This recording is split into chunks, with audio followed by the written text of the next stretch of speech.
열왕기하 13장 14절부터 25절까지 한 절씩 교독하겠습니다.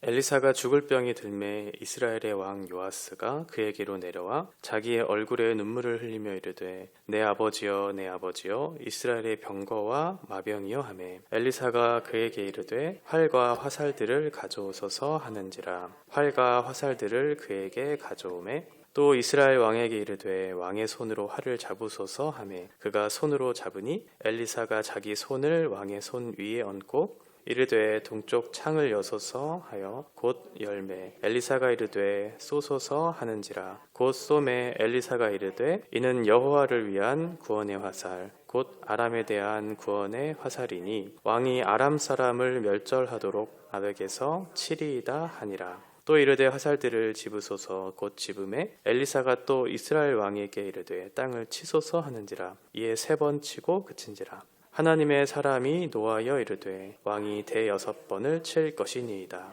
그리하였더면 왕이 아람을 진멸하기까지 쳤으리이다. 그런즉 이제는 왕이 아람을 3번만 치리이다 하니라. 엘리사가 죽으니 그를 장사하였고 해가 바뀜에 모압 도적대들이 그 땅에 온지라. 마침 사람을 장사하는 자들이 그 도적대를 보고 그의 시체를 엘리사의 묘실에 들이던지매 시체가 엘리사의 뼈에 닿자 곧 회생하여 일어섰더라.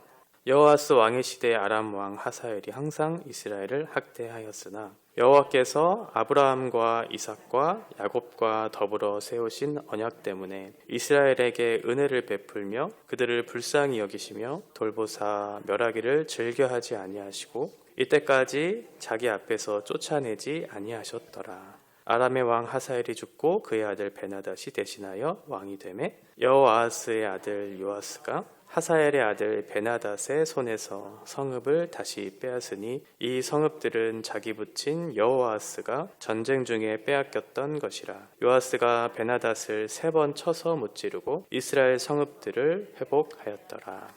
아멘. 엘리사가 죽을 병이 들었고 그 엘리사를 요아스가 찾아가서 문안하는 장면입니다. 엘리사를 만나자마자 지금 요아스는 눈물을 흘리면서 슬픔을 표현하고 있죠. 그러면서 하는 말이 내 아버지여 내 아버지여 이스라엘의 병거와 마병이여 라고 그렇게 표현하고 있어요.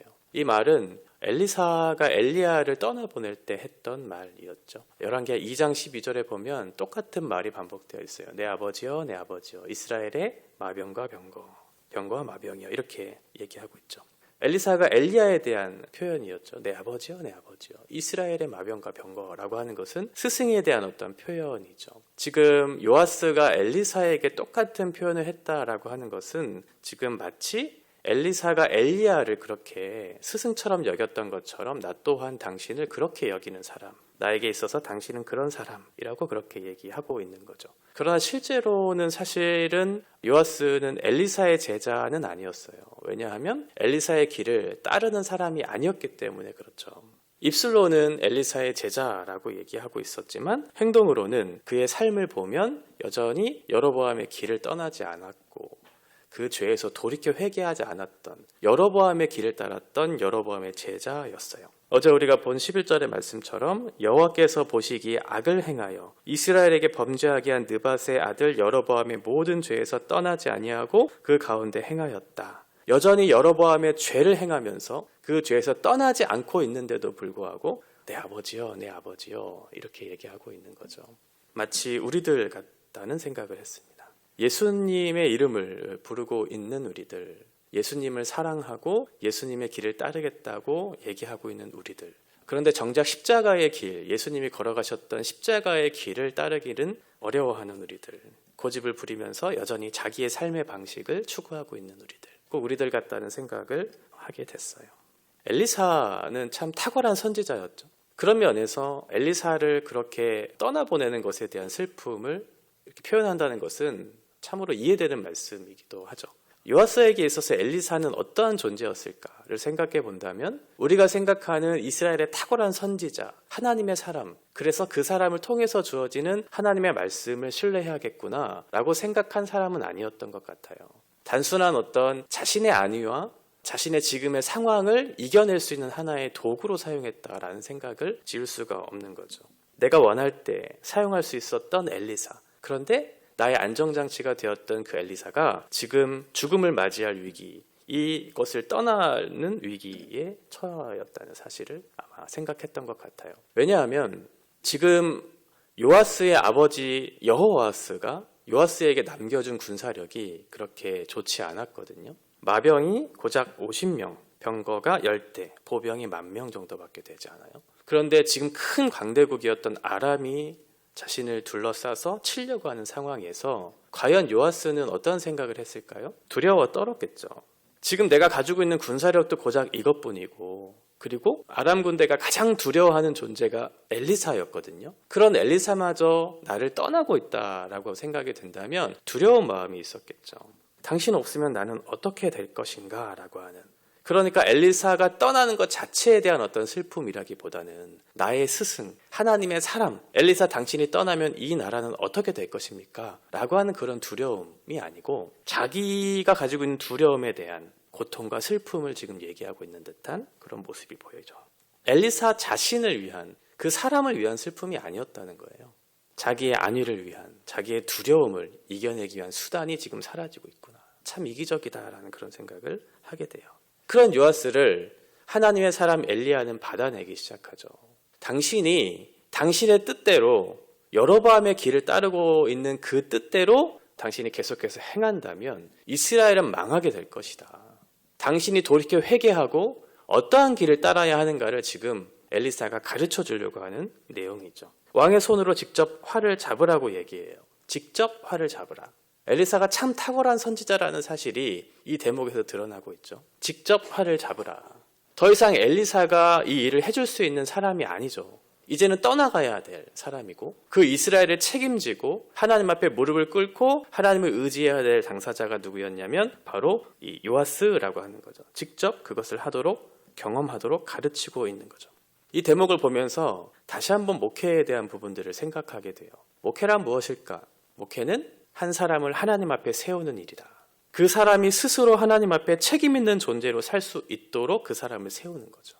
언제까지? 그 사람이 스스로 독립하기 전까지는 많은 부분, 일정 부분 도와주고 옆에서 지지해주고 책임져 줄 수 있는 부분은 책임져 주면서 할 수 있겠지만 결국은 하나님 앞에 본인들이 서야 하는 문제잖아요. 그런 면에서 엘리사는 참으로 탁월한 선지자였던 것 같아요. 이제 나는 더 이상 하나님 앞에 설 수 없고 더 이상 도울 수 없는 그런 당신 스스로가 하나님을 붙잡고 하나님께서 주시는 그 손을 의지하면서 이 일을 감당해야 되는 사람입니다.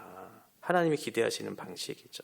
그러면서 요아스의 손에 위에 당신의 손을 얹어요. 엘리사의 손을 이렇게 포개면서 얹죠. 마치 엘리사가 경험했던 하나님의 손길, 그것을 요아스에게 경험하게 할 것처럼 그렇게 손 위에 그 손을 얹죠. 하나님의 손에 붙들려 있는 것, 결국은 그 믿음이 이 요아스가 추구해야 될, 요아스가 붙들어야 될 참된 마병이고 병거라는 사실, 이 엘리사 선지자가 얘기해 주려고 하는 것 같아요. 왜냐하면 엘리사는 이미 하나님의 손에 붙들린 그 사건, 그것을 통해서 하나님의 일하심이 무엇인지를 경험한 사람이거든요. 열왕기하 6장에 보면 이스라엘 군대, 이스라엘 성읍을 아람의 군대가 이렇게 진영을 둘러싸고 있어요. 그 엄청난 대군이 이스라엘 성읍을 둘러싸고 있을 때 수많은 백성들이 두려워 떨었죠. 이제 우리는 어떡할까? 이제 죽음의 위기 앞에 서 있는 이스라엘 백성들을 향해 엘리사가 얘기하죠. 두려워하지 말아라. 두려워할 수 있는 상황 속에서도 두려워하지 말아라. 왜냐하면 우리에게 속한 그 군대의 수가 저 아람의 군대의 수보다 많다고 얘기하고 있어요.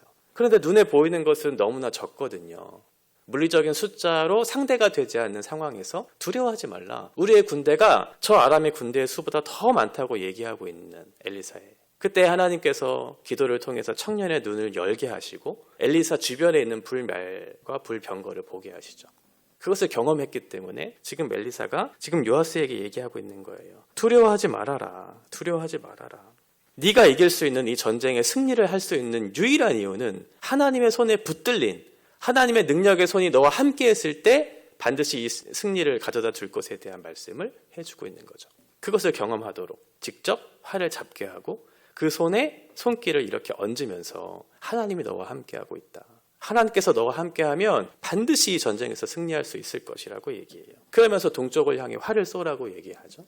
동쪽은 아람의 군대가 진을 치고 있었던 그 장소, 그곳을 향해 쏴라. 하나님의 손에 붙들린 병과 마병이 있다면 너는 반드시 승리하게 될 것이니 두려워하지 말고 그 군사력에 의존하지 말고 하나님의 손에 붙들린 하나님의 능력을 의지해서 이 전쟁에 승리해라 라고 그렇게 얘기하고 있죠. 그러면서 17절에 보면 이것은 여호와를 위한 구원이라고 얘기하고 있어요. 목적이 여호와이죠. 여호와께서 행하신 그 전쟁, 그리고 그 전쟁을 위한 것도 여호와를 위한 그런 전쟁이라고 얘기하고 있어요. 우리의 목적이 가끔은 우리를 향할 때가 있죠. 우리가 행하는 행동, 이런 모든 것들이 결국은 나를 향하게 될 때가 있어요. 그러니까 인간이 그것을 벗어나긴 참 어렵죠. 자기 중심성을 가지고 있는 존재이기 때문에 결국은 이타적인 삶, 하나님을 위한 삶보다는 나를 위한 삶으로 귀결되는 경우들이 참 많아요. 그렇게 되면 하나님은 어떠한 존재가 되냐면 우리를 위한 존재가 되기 시작해요. 우리가 사용할 수 있는 존재가 되는 거죠. 요아스가 엘리사를 생각했던 것처럼 엘리사가 떠나면 어떡하지? 그동안 나를 지켜줬던 그 엘리사 당신을 향해서 슬퍼하는 것이 아니라 자신의 안위와 자신의 두려움을 이겨낼 그런 사용할 수 있는 그 도구가 떨어지고 있다, 사라지고 있다는 것에 대한 애통과 고통을 느꼈던 것처럼 지금 우리도 하나님을 마치 우리를 위해 존재하고 우리가 사용할 수 있는 존재인 것처럼 그렇게 생각할 수 있다는 거예요. 그러나 하나님은 그런 분이 아니시죠. 우리가 하나님께 사용되는 존재이죠. 우리가 하나님을 위한 존재이죠. 이것을 명확하게 해야 되겠죠. 하나님께서 우리에게 주실 수 있는 부분들이 있지만 그러나 우리를 위해서 우리의 어떤 도움을 위해서 존재하시는 분이 아니시고 물론 그렇게 하실 수 있는 분이시지만 그러나 우리가 분명히 해야 될 것은 우리가 하나님께 사용되는 존재라는 것, 우리가 하나님을 위한 존재라는 사실을 잊어서는 안 된다. 잊게 되는 순간 우리의 삶의 주인이 우리가 되어버리고 결국 요아스가 실패한 지점에 우리도 똑같이 그 상황을 맞이할 수밖에 없어요. 그게 바로 18절의 말씀이죠. 화살을 집어서 땅을 치라라고 하는 명령을 하게 돼요. 그런데 요아스는 3번만 치고 그것을 멈추게 되죠. 그때 엘리사가 얘기하죠. 5번, 6번을 쳤어야지 왜 3번만 치고 이것을 그칩니까? 라고 하면서 꾸짖어요. 사실은 엘리사가 몇 번 치라고 얘기하지는 않았죠. 그런데 요아스가 3번만 치고 멈추니까 화를 내기 시작해요. 요아스의 입장에서는 억울할 수 있어요. 나에게 몇 번 치라고 명령하지도 않았는데 왜 나에게 3번만 쳤냐고 그렇게 꾸짖으십니까? 라고 얘기할 수 있죠. 그런데 반대로 생각해 본다면 요아스는 엘리사에게 물었어야죠. 치라라고 했을 때 몇 번을 쳐야 할까요? 라고 물었어야죠. 그리고 치면서 그가 이것을 그쳐라 라고 할 때까지 쳤었어야죠. 둘 중에 하나를 선택했었어야 됐어요. 그런데 요아스는 어떻게 했냐면 자기 마음대로 숫자를 정해서 자기 스스로 결정해서 그것을 멈추었죠. 스스로 결정한 것에 대한 꾸짖음을 하고 있는 거예요. 여전히 자기 중심성을 꺾지 않는, 여전히 아세라를 붙잡고 있는, 여전히 여로보암의 길을 쫓고 있는 그 사람이었다는 사실을 다시 한번 확인할 수 있죠. 이렇게 깨트려지지 않는 자기의 주관적인 생각과 결정, 행동을 하고 있는 그 사람, 결국은 이 사람의 일은 하나님의 일을 제안하는 듯한 모습을 오늘 보여주고 있어요. 하나님은 이런 사람보다 어린아이와 같은 믿음을 가진 사람을 기뻐하시죠. 내가 생각했을 때 이렇게 하면 되겠다, 이렇게 하면 되겠다라고 생각하는 것보다 어린아이와 같이 묻는 거죠. 하나님, 어떻게 할까요? 몇 번 쳐야 할까요? 이렇게 묻는 사람을 기뻐하시죠. 그런데 요아스는 자기 스스로 그것을 결정했어요. 3번만 치면 되겠구나 라고 하면서 이렇게 이 부분들을 결정했죠. 이제 엘리사가 죽었습니다. 20절에 보면 엘리사가 드디어 죽음을 맞이하고 해가 바뀌었어요. 그때 모압의 도적들이 이스라엘을 쳐 공격하기 시작합니다.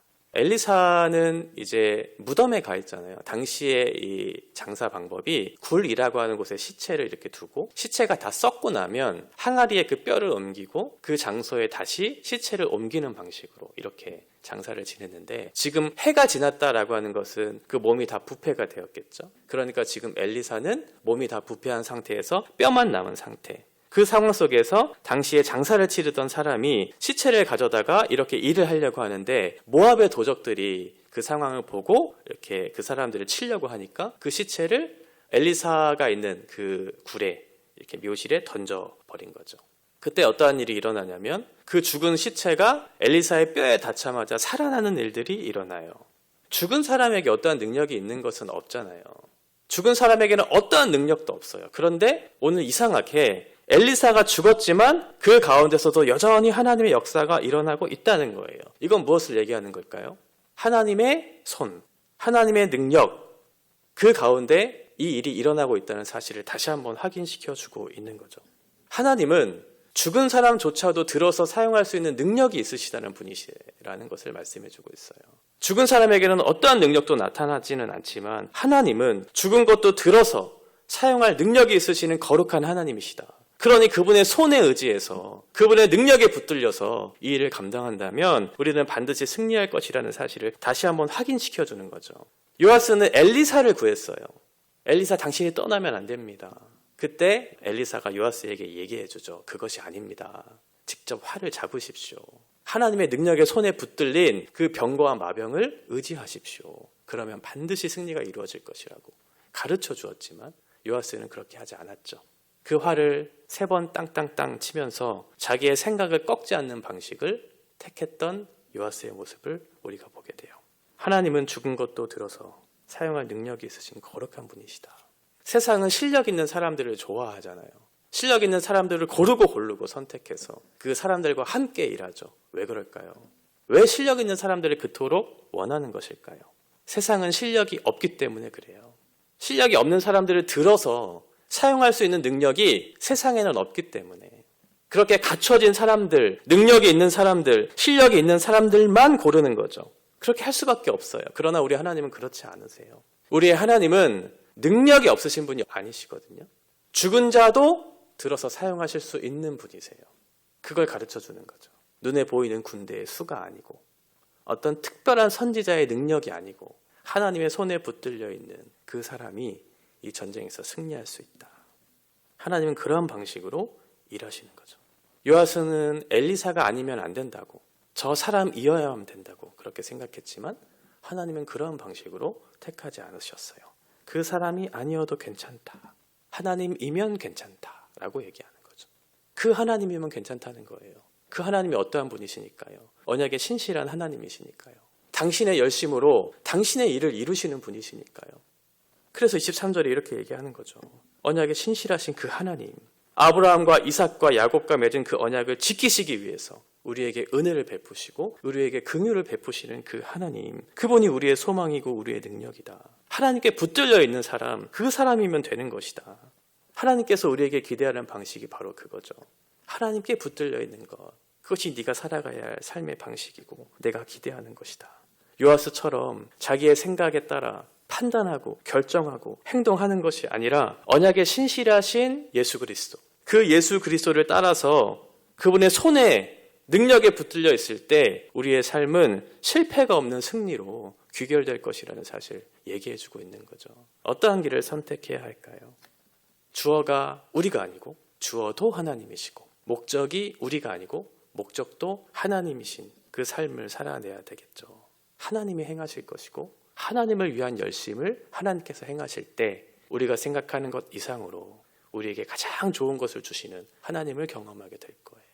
오늘도 하나님 앞에 하나님께 붙들린 그 믿음의 삶들을 살아내시기를 바랍니다. 그때 우리에게 가장 좋은 길로, 가장 안전한 길로 우리를 인도하실 그 하나님을 신뢰하면서 요아스와 같이 여로보암의 길, 자기의 길, 이 세상의 보편적인 방식의 길을 따르는 것이 아니고 엘리사처럼 하나님의 손에 붙들려서 하나님의 방식과 하나님의 길을 그렇게 따를 때 하나님을 신뢰할 때 주어지는 참된 삶의 결과들이 무엇인지를 보게 될 겁니다. 그런 믿음을 가지고 주님의 손에 붙들리는 복된 하루가 되시기를 바랍니다.